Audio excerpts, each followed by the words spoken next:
Buenas. Bueno, vamos a hacer una reseña de este otro libro de G.K. Chesterton. En este caso es El secreto del padre Brown, que aquí podemos ver fue la entrega número 25 a un precio de $239.90. Bueno, vamos a iniciar con este libro. Vamos, aquí ya le había yo quitado la cubierta. Vamos a verlo así por dentro. Aquí está el libro. Aquí en la portada viene lo que es el padre Brown con su paraguas. Aquí tenemos un gato negro. Aquí tenemos una Biblia y un crucifijo. Pues aquí, según dice aquí en el lomo, dice que es el número 28. G.K. Chesterton, aquí, y el secreto del padre Brown. Bueno, acá en la contraportada viene aquí nomás una figura y vamos a ver aquí el índice. Bueno, aquí vienen una serie de relatos. Bueno, aquí viene el secreto del padre Brown, G.K. Chesterton, colección Salvat. Ok, aquí en el índice vemos que tiene 2, 4, 6, 8, 10 relatos y vamos a verlos aquí cómo están estamos la letra muy agradable y vamos a ver acá al final. Aquí está lo que es la biografía de Gilbert K. Chesterton, que dice que nace en Londres el 20 de mayo de 1874 y muere en Beaconsfield, Reino Unido, 14 de junio del 36. Dice, novelista y ensayista británico, pasó la historia de la literatura como el príncipe de las paradojas. Trabajó como periodista y escribió ensayos, novelas, crónicas de viajes y poesía. Chesterton era un personaje peculiar y un tanto despistado. Llevaba siempre una capa con un sombrero, un cigarro colgando de la boca y un palo espada en la mano. En su libro se puede reseguir el camino espiritual que hizo hasta convertirse al catolicismo. Justamente sus obras más conocidas, publicadas entre 1911 y 1935, son las protagonizadas por el afable y sencillo padre Brown.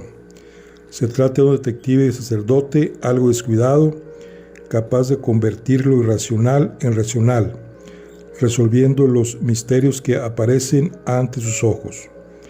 En sus historias muestra una gran agudeza psicológica, basándose siempre en la racionalidad. Chesterton escribió más de 50 relatos protagonizados por el padre Brown. Bueno, este libro es el segundo que vamos a reseñar. Aparentemente son 5 de estos libros. Entonces vamos a ver cuántas páginas tiene.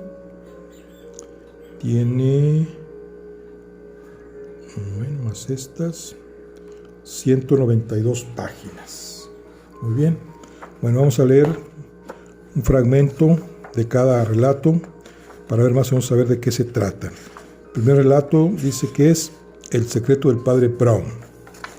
Vamos a ver, dice Flambeau, que en un tiempo fue el criminal más famoso de Francia y más tarde detective privadísimo en Inglaterra, hacía ya por el presente bastante tiempo que se había retirado de ambas profesiones. Personas hay que opinan que la carrera del crimen le había dejado demasiados escrúpulos para la de detective. Sea ello lo que fuere, lo cierto es que tras una vida de escapatorias románticas y de evasiones, se dejó caer por fin en un lugar que para algunos parecía encerrar una dirección muy apropiada, en un castillo de España. Sin embargo, el castillo, aunque macizo, era relativamente pequeño. La viña negra y las tierras verdes del huerto cubrían una extensión considerablemente grande de la falda y ladera oscura de un monte.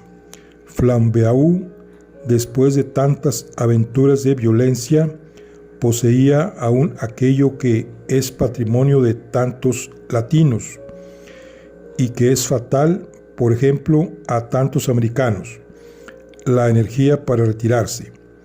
No es infrecuente que un gran propietario de hotel tenga como ambición el convertirse en un pequeño terrateniente en su carrera, en el preciso instante en que podía haberse convertido en millonario detestable, comprando una hilera de comercios para replegarse a los linderos de un hogar y sus dominios.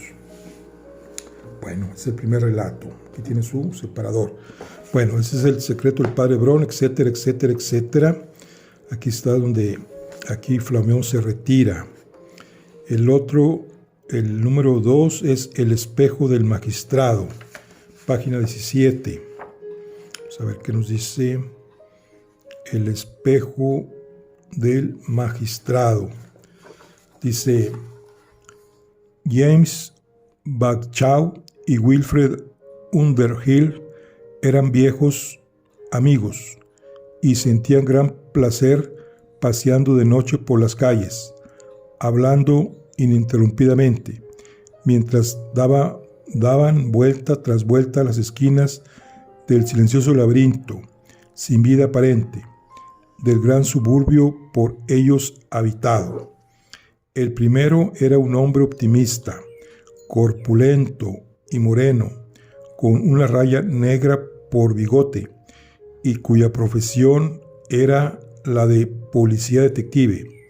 El segundo, cuyo cabello era rubio, era un señor de rostro alargado y sensible, aficionado al detectivismo. Será con algo así como un sobresalto que los lectores de las mejores novelas científicas se enterarán de que era el policía quien hablaba y el aficionado el que escuchaba, y que lo hacía con cierto respeto. Nuestra profesión es la única en la que se da por supuesto que el profesional se equivoque. A fin de cuentas, no hay nadie que escriba novelas en las que haya peluqueros que no sepan cortar el cabello y que sea el cliente quien haya de ayudarles, o en las que se encuentre a un conductor de taxi que no sepa conducirlo hasta que su viajero no le haya explicado la filosofía de la conducción taxista.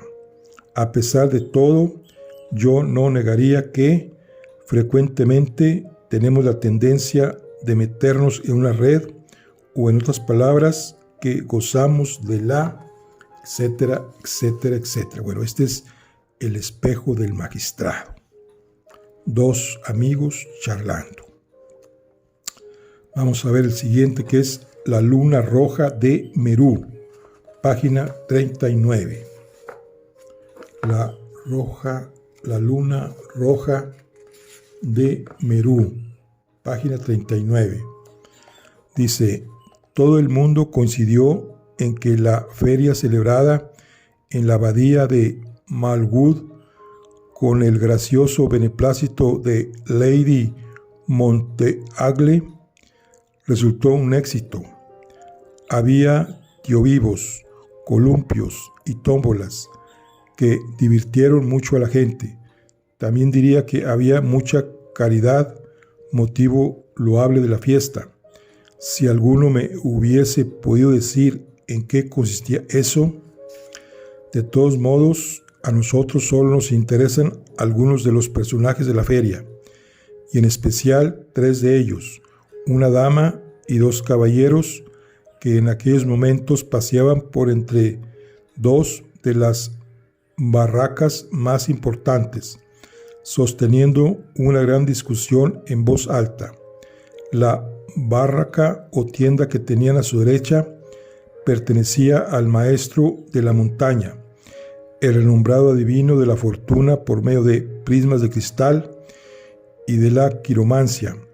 Era una rica tienda color de púrpura sobre el cual, etcétera, etcétera, etcétera. Bueno, esa es la luna roja de Merú. Muy bien, seguimos con el mayor crimen del mundo, página 59. Vamos a ver, el mayor crimen del mundo, página 59. Dice, el padre Brown se paseaba distraídamente por una exposición de pinturas, con una expresión en el rostro que indicaba claramente que no había venido a mirar las pinturas. La verdad era que no quería mirarlas, no porque no le gustasen, ni porque esas manifestaciones del arte moderno fueran inmorales o poco convenientes, sino porque pensaba que debía poseer un temperamento bastante inflamable que se viese impulsado a la exaltación por la serie de espirales interrumpidas, conos invertidos y cilindros rotos con que el arte del futuro esperaba inspirar o amenazar a la humanidad. El padre Brown iba de acá para allá en busca de una amiga, la cual, etcétera, etcétera, etcétera. Bueno, eso está interesante. El mayor crimen del mundo. Muy bien, seguimos con El hombre de las dos barbas, página 77. Vamos a ver qué dice El hombre de las dos barbas.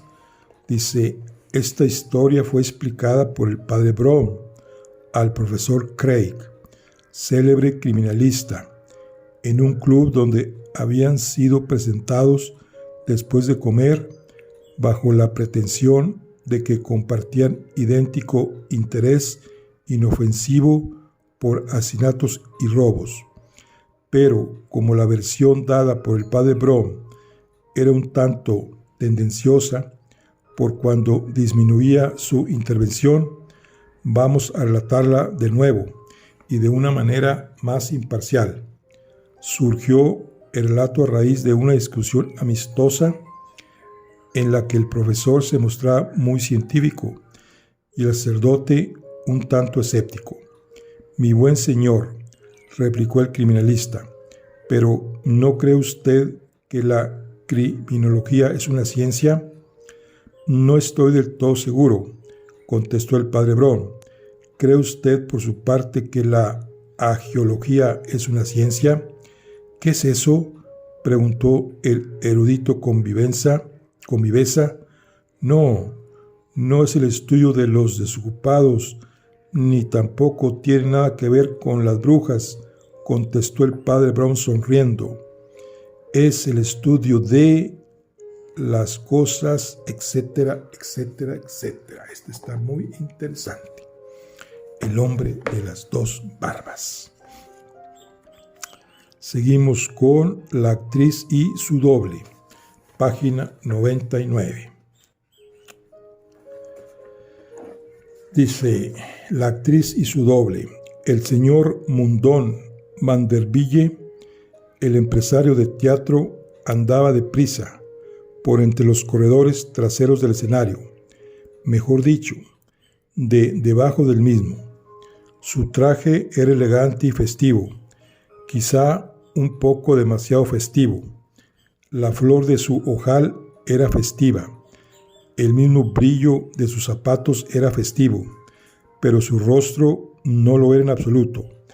Era un hombre grueso, de firme cuello y cejas negras, y en estos momentos su ceño era más oscuro que de costumbre. Tenía naturalmente la gran cantidad de asuntos que agobian al hombre que se halla en su posición, y se escalonaban de mayor a menor, de más recientes a más antiguos. Le molestaba, etcétera, etcétera, etcétera. Bueno, esta es La actriz y su doble. Bueno, continuamos con el siguiente, que es La canción del pez volador. página 119. Vamos a ver. La canción de un pez volador. Dice: el espíritu del señor Peregrine Smart vivía dando vueltas alrededor de cierto objeto que poseía y de una broma que gastaba. Tal vez se tenga por una broma poco sabrosa, pues consistía solo en preguntar a la gente si habían visto sus peces dorados.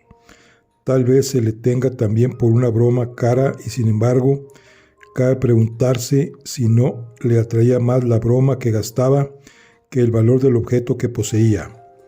Hablando con sus vecinos del pequeño grupo de casas nuevas que había surgido alrededor del antiguo prado comunal del pueblecillo, no perdía tiempo en hacer recaer la conversación sobre su tema favorito. Fue a propósito del señor Burdock, un biólogo de fama creciente, de mentón decidido y cabello planchado hacia atrás como el de un alemán, que introdujo el tema. ¿Está usted interesado en la historia natural? ¿Conoce usted mis peces de oro? Para un evolucionista tan ortodoxo como el doctor Burdock, la naturaleza era un todo, pero a primera vista, etcétera, etcétera, etcétera. Bueno, esta es la canción del pez volador. Y continuamos con la desaparición de Baud Rey, 141. Vamos a ver. Dice: la desaparición de Baud Rey.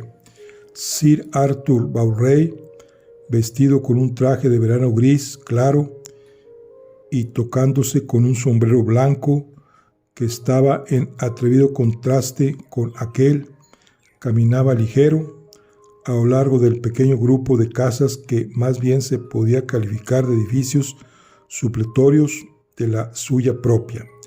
Se adentró en el callejón y desapareció cual si las hadas se lo hubiesen llevado. La desaparición resultaba tanto más absoluta y brusca por cuanto no desbordaba de un círculo familiar. El ambiente en que ésta se había desarrollado y la sencillez de los términos del problema hacía resultar a este poco complicado. Las 4 casas del lugar no podían tomarse por un pueblecito, no eran sino una pequeña calle solitaria. Se hallaba emplazada en el centro de unos amplios campos y llanuras, una simple masa de aquellos 4 o 5 establecimientos imprescindibles para los vecinos, unos cuantos campesinos, etcétera, etcétera, etcétera. Bueno, esta está interesante también. La desaparición de Baud Rey. Muy bien. Y seguimos con la penitencia de Marne o Marné, 161. Vamos a ver la penitencia de Marne. Dice: un relámpago blanqueó el ámbito del bosque, haciendo resaltar los detalles de las hojas hasta en su menor curva, cual si estuviesen dibujados a buril o grabados en plata. La misma propiedad extraordinaria del relámpago, que sabe destacar millones de cosas diminutas de un instante, dio a conocer todos los lujosos cacharros de una maleta de campo, etcétera, etcétera, etcétera. Bueno, es la penitencia de Marné.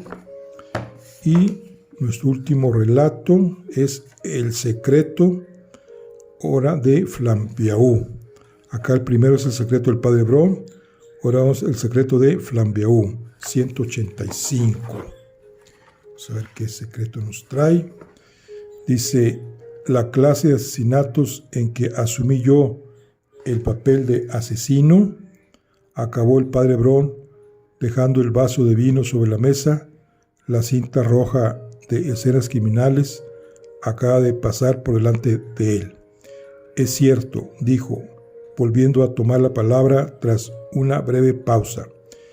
que era otro el asesino y que ello me impidió que cometiera el acto material.